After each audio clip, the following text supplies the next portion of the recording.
Salam sejahtera, Om Swastiastu, Namo Buddhaya, Salam Kebajikan.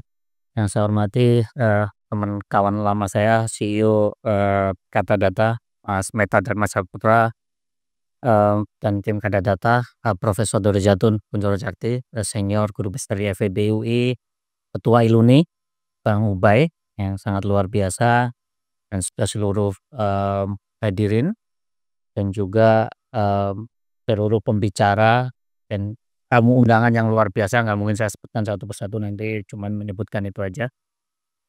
Pertama-tama izinkan saya sebagai Dekan FEB mengucapkan terima kasih kepada Kata Data dan juga Iluni atas inisiatifnya menyelenggarakan simposium nasional terkait dengan Smitronomics dan arah ekonomi Indonesia.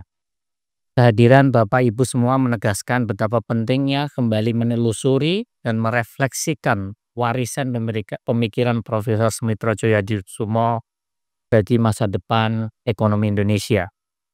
Izinkan saya memulai dengan sebuah analogi, setiap pemikiran ada zamannya dan setiap zaman ada pemikirannya. Gagasan cemerlang Pak Mitro ini akan selalu menemukan relevansinya saat ini.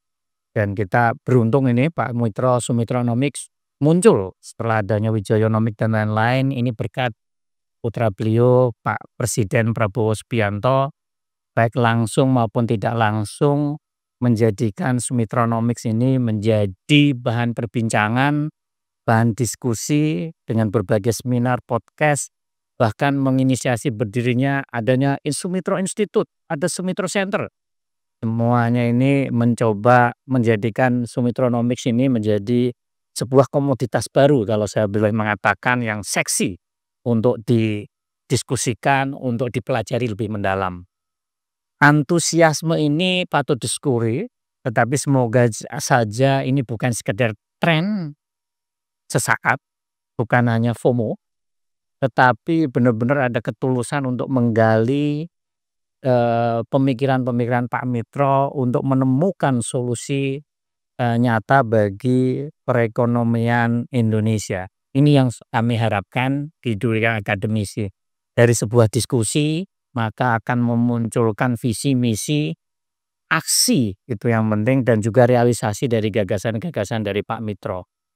Membaca Smitronomics bukan hanya sekedar romantisme sejarah masa lalu, tetapi merupakan modal untuk membangun relevansi di masa kini.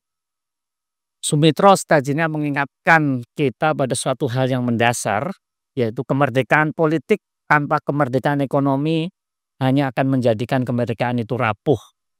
Suatu gagasan yang masih relevan ketika kita menghadapi tantangan global dan juga persaingan yang ada di saat ini.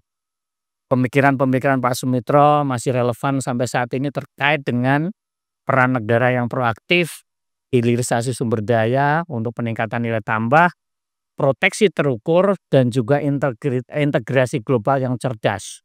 Artinya kita mandiri tetapi tetap membuka diri, kemandirian fiskal, dan pastinya Pak Mitro sangat-sangat sekali menekankan adanya pemerataan, mungkin yang sekarang dikenal dengan pertumbuhan ekonomi yang inklusif.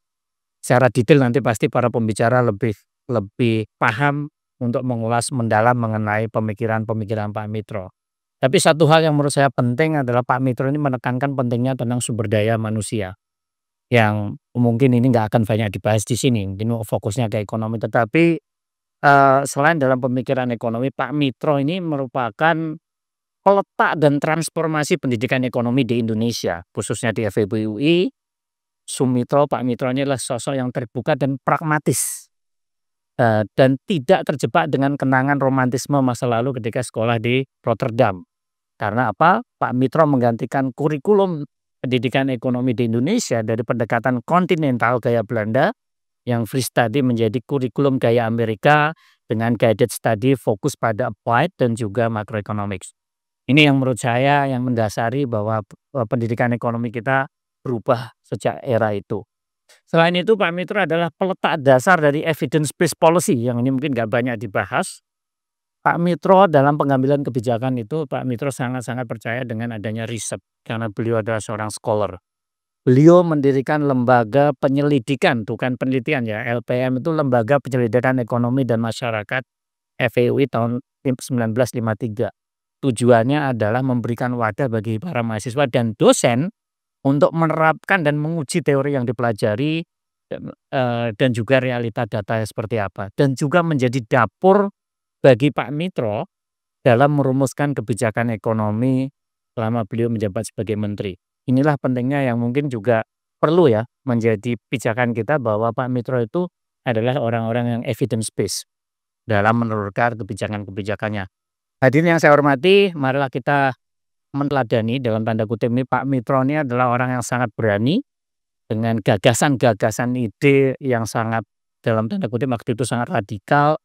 Berbagai gagasan ini memang luar biasa, yaitu bagaimana negara harus bertindak bukan hanya mengawasi, semangatnya selalu mengedepankan kemandirian ekonomi tanpa meninggalkan keterbukaan, menjadikan pijakan bagi kita untuk merancang strategi ekonomi yang tangguh, inklusif, dan responsif seperti saat ini.